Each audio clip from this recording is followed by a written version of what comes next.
प्यारे विद्यार्थियों नमस्कार। आज हम भारतीय इतिहास के मुग़ल सल्तनत से संबंधित 40 प्रश्नों को हल करेंगे। मुग़ल सल्तनत के 40 प्रश्नों को हल करेंगे और ये प्रश्न अत्यंत महत्वपूर्ण हैं और ये सभी प्रश्न हम व्याख्या सहित करेंगे। तो चलिए देखते हैं। पहला प्रश्न, निम्नलिखित में से कौन सा बाबर का पुत्र नहीं था? तो ये मुग़ल सल्तनत से है, तो इसलिए इसमें अधिकतर प्रश्न मुग़ल सल्तनत से संबंधित हैं। हुमायूं, कामरान, हिंदाल और दारा। तो इसमें से जो दारा है वह नहीं था। बाबर के 4 पुत्र थे। बाबर के 4 पुत्र थे। सबसे बड़ा हुमायूं था। सबसे बड़ा कौन था? हुमायूं था। उसके बाद में कामरान था, उसके बाद में हिंदाल था और एक का नाम था अस्करी। एक का नाम क्या था? अस्करी। अगला प्रश्न है, बाबर ने किस नगर पर अधिकार करके पादशाह की उपाधि धारण की थी? तो बाबर ने काबुल के ऊपर, किसके ऊपर? काबुल के ऊपर 1504 में अधिकार किया था। काबुल पे अधिकार कब किया? 1504 में किया था और उसके बाद में 1507 में पादशाह की उपाधि धारण की थी। तो इसका सही उत्तर होगा काबुल।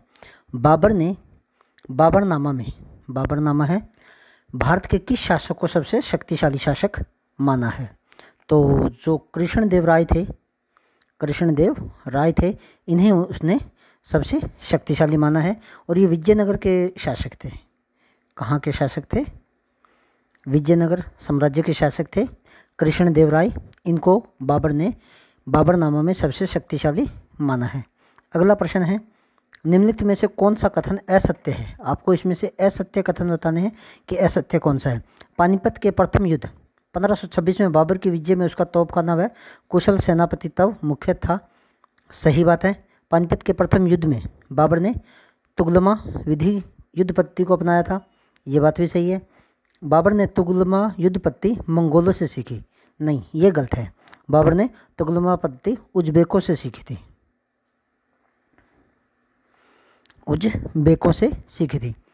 पानीपत के प्रथम युद्ध में बाबर के तोपखाने का नेतृत्व उस्ताद अली और मुस्तफ़ा खान नामक 2 तुर्क अधिकारियों ने किया था। यह बात भी सही है। तो इसका सही ऑप्शन होगा कि कौन सा असत्य पूछ रहा है? तो असत्य होगा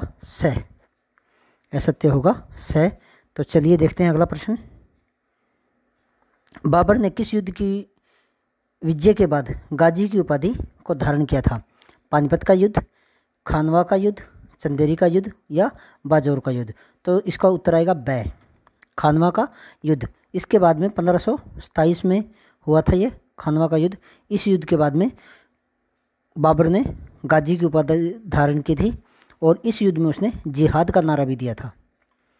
जिहाद का नारा। बाबर ने घाघरा का युद्ध कब लड़ा? तो बाबर ने घाघरा का युद्ध लड़ा था 1529 ईस्वी में और इस युद्ध में बंगाल और बिहार की जो अफ़गान सेना थी, बंगाल प्लस बिहार की अफ़गान सेना को हराया था।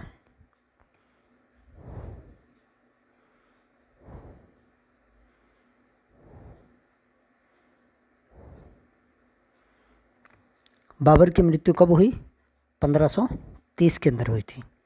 कब हुई थी? 1530 के अंदर हुई थी और 26 दिसंबर 1530 को हुई थी और इसे आगरा के आराम बाग में दफनाया गया था। आराम बाग में दफनाया गया था और बाद में काबुल भी दफनाया गया था। वहाँ से काबुल, बाद में काबुल दफनाया गया था। अगला प्रश्न है, किस मुग़ल शासक ने अपने आप को बादशाह घोषित किया था? तो ये कौन था? बाबर था। इससे पहले जो मुग़ल शासक होते थे वो अपने आप को सुल्तान कहते थे। क्या कहते थे? सुल्तान कहते थे। बाबर पहला था जिसने अपने आप को बादशाह घोषित किया। बैसे बाबर, बैसे बादशाह। निम्नलिखित में से कौन सा एक अक्षेत्र तारीख ए रसीदी के लेखक मिर्ज़ा अहमद दौलतगत द्वारा मध्यकालीन सुल्तान के रूप में शासित अक्षेत्र था? तो इसका उत्तर आएगा कश्मीर। क्या उत्तर आएगा? कश्मीर उत्तर आएगा इसका। अगला प्रश्न है, निम्नलिखित में से कौन सा बाबर का पुत्र था? तो अस्करू, हुमायूं, हिंदाल और कामरान। तो ये चारों के चारों बाबर के पुत्र थे। 11वां सवाल देखते हैं, किस इतिहासकार ने लिखा है कि हुमायूं की असफलता का मुख्य कारण उसकी सुंदर परंतु विवेक रहित दयालुता थी? तो ये किसने लिखा था? लेनपोल ने लिखा था। किसने लिखा था? लेनपोल ने लिखा था। क्यों लिखा था? क्योंकि जो हुमायूं था उसने जो अपनी जायदाद थी, अपना जो राजपाट था, वो अपने सभी भाइयों में बांट दिया था। अगला है, हुमायूं ने दोहरिया का युद्ध कब लड़ा था? दोहरिया का युद्ध कब हुआ था? 1532 में हुआ था। कब हुआ था? 1532 में हुआ था। और किस किस के बीच में हुआ था? हुमायूं और अफ़गान महमूद लोदी के बीच में हुआ था। कब हुआ था? महमूद लोदी अफ़गान था ये, इन दोनों के बीच में हुआ था ये। शेर खान ने किस युद्ध के बाद शेर शाह की उपाधि धारण की थी? तो ये चेसा का युद्ध था। कौन सा युद्ध था? चेसा का युद्ध था। इसके बाद में शेर खान ने शेर शाह की उपाधि धारण की। किस युद्ध के बाद हिंदुस्तान की राजसत्ता अफ़गानों के हाथ में आ गई थी? तो विलग्राम के युद्ध के बाद। किस युद्ध के बाद? विलग्राम के युद्ध के बाद। अगला है, कौन सा मुग़ल शासक हफ्ते में 7 रंग के अलग अलग कपड़े पहनता था? तो 7 रंग के अलग अलग कपड़े कौन पहनता था? हुमायूं पहनता था। कौन सा मुग़ल शासक अफीम खाने का बहुत शौकीन था? तो ये कौन था? हुमायूं था। बैरम खां योग्य एवं वफादार सेनापति किस मुग़ल शासक काल में हुआ था? हुमायूं के काल में हुआ था। सभी प्रश्नों का उत्तर हुमायूं ही है। किस शासक के लिए कहा गया है कि मैं मुट्ठी भर बाजरे के लिए लगभग हिंदुस्तान का साम्राज्य खो चुका था? तो ये किसने कहा था? शेर शाह ने कहा था। किसने कहा था? शेर शाह ने कहा था। फरीद ने अपनी रक्षा शक्ति के विस्तार के लिए बिहार के किस सुल्तान के यहाँ नौकरी की थी? तो मोहम्मद शाह नूहानी के यहाँ। किसके पास की थी? मोहम्मद शाह नूहानी के यहाँ। किस शासक ने पट्टा व कबूलियत व्यवस्था शुरुआत की थी? तो शेर शाह सूरी ने की थी। पट्टा व कबूलियत व्यवस्था, और ये दोनों क्या थे? ये किसानों से संबंधित थे। किसानों को पट्टे पे ज़मीन दी जाती थी और इसे उन्हें कबूल करना पड़ता था। अगला है, बंगाल के किस शासक को पराजित करके शेर शाह ने हजरत आला की उपाधि धारण की थी? तो किसको की थी? नुसरत शाह को। किस अभियान पर जब शेर शाह सूरी उक्का नामक आग्नेयास्त्र चला रहा था, उसी दौरान किले की दीवार से एक गोला उसके पास गिरने से उसकी मृत्यु हो गई? तो इसको कहते हैं कालिंजर अभियान। किस कौन से अभियान में? कालिंजर अभियान में। अगला प्रश्न है, शेर खान ने किस युद्ध के समय कहा था कि अगर भाग्य ने मेरा साथ दिया तो मैं मुगलों को एक दिन भारत से खदेड़ दूंगा? तो कौन से युद्ध में कहा था? चंदेरी युद्ध में कहा था। कौन से युद्ध में कहा था? चंदेरी के युद्ध में कहा था। जरीबाना निम्नलिखित में से क्या था? एक सर्वेक्षण शुल्क था। क्या था? एक सर्वेक्षण शुल्क था। और जो जरीबाना है वो 2.5% होता था। कितना होता था? 2.5% होता था। और एक महासिलाना होता था, जो टैक्स लगता था, महासिलाना कहते थे उसको, उसकी दर 5% होती थी। अगला प्रश्न देखते हैं, निम्नलिखित में से कौन सा एक सही सुमेलित नहीं है? सिकदार कौन होता था? एक सैनिक दस्ता होता था। उसका कार्य परगना कहते हैं जिले में शांति व्यवस्था बनाए रखने होते थे। मुंसिफ दीवानी मुकदमों का निर्णय करना तथा भूमि की नाप एवं लगान की व्यवस्था करना। काजी सैनिक मुकदमों का निर्णय। ये गलत है। इसमें असत्य पूछ रहा है तो गलत बताना आपको, ये इसमें गलत है। जो काजी होता था वो असैनिक मुकदमों का निर्णय करता था। कौन सा का? असैनिक।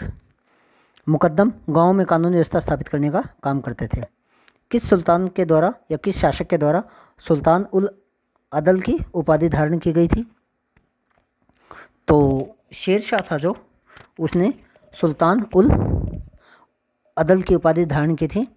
ये जो शेर शाह था वो एक न्यायप्रिय परंतु कठोर शासक था और प्रत्येक बुधवार को उसने न्याय का दिन घोषित कर रखा था।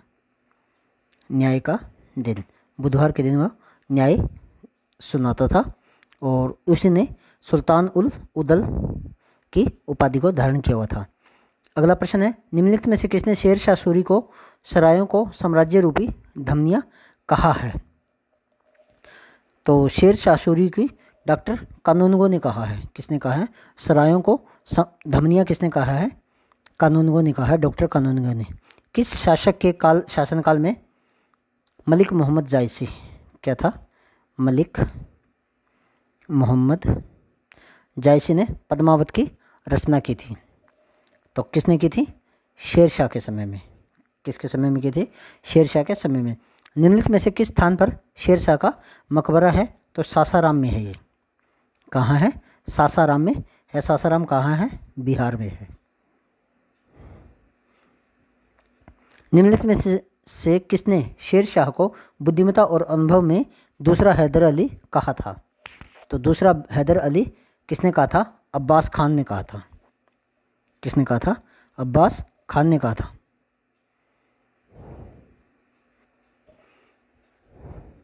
अगला है भारत में डाक व्यवस्था। डाक व्यवस्था किसके समय में शुरू की गई थी? शेर शाह के समय में शुरू की गई थी। किसके समय में शुरू की गई थी? शेर शाह के समय में। किस शासक को मुगल वंश का द्वितीय संस्थापक कहा जाता है? तो बाबर प्रथम था। तो दूसरा कौन था? अकबर था। द्वितीय में कौन आएगा?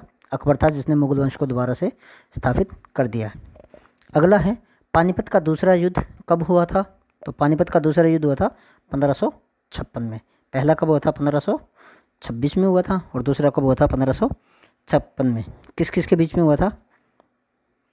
अकबर व हेमू विक्रमादित्य के बीच में, और जिसमें हेमू की पराजय हुई थी।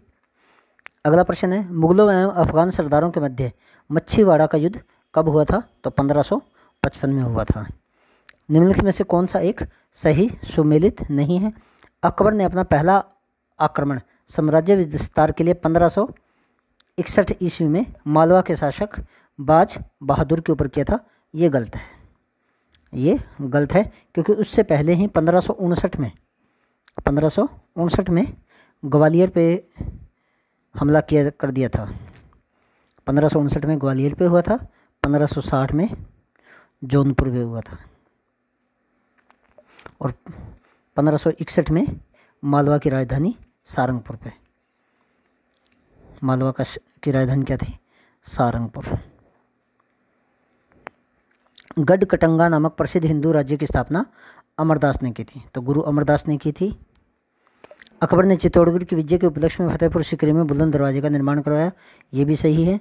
आमेर का शासक भारमल पहला राजपूत शासक था जिसने स्वेच्छा से अकबर की अधीनता स्वीकार की थी। ये भी सही है। तो हमारा सही उत्तर होगा पहला, क्योंकि पहला आक्रमण साम्राज्य विस्तार के लिए 1559 में ग्वालियर पे किया गया था।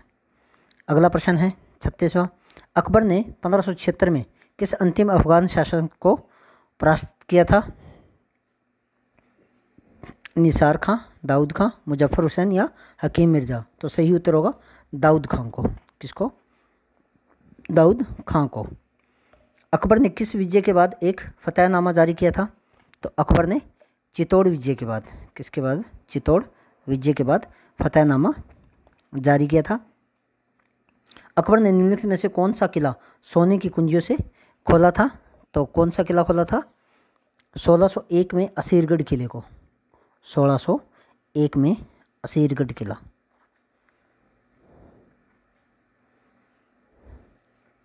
और यह अकबर का अंतिम आक्रमण भी था।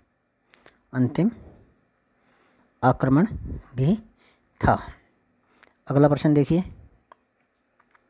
अकबर के शासनकाल में सबसे पहला विद्रोह किसने किया था? तो उज्बेकों ने किया था। किसने किया था? उज्बेकों ने किया था।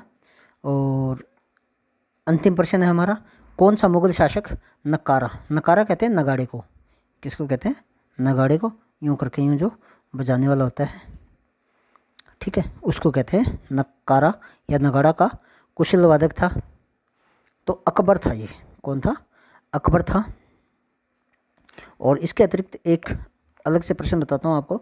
उस्मानी विधि, उस्मानी विधि क्या थी? तो उस्मानी विधि थी दो गाड़ियों के बीच तोप रखकर चलाना। इसे कहते हैं उस्मानी विधि। उम्मीद करता हूँ आपको मेरे ये प्रश्न अच्छे लगे होंगे। अगर आपको ये प्रश्न अच्छे लगे हैं तो कृपया लाइक व शेयर कर दीजिए अपने दोस्तों के पास भी, जो किसी भी एग्ज़ाम की तैयारी कर रहे हैं, चाहे वो स्टेट हो, CET हो, कोई भी एग्ज़ाम हो, चाहे HCS हो। सभी एग्ज़ाम के लिए प्रश्न अत्यंत महत्वपूर्ण हैं और सारे के सारे प्रश्न ऑथेंटिक हैं। और चैनल को लाइक व सब्सक्राइब कर दीजिए। धन्यवाद। Have a nice day.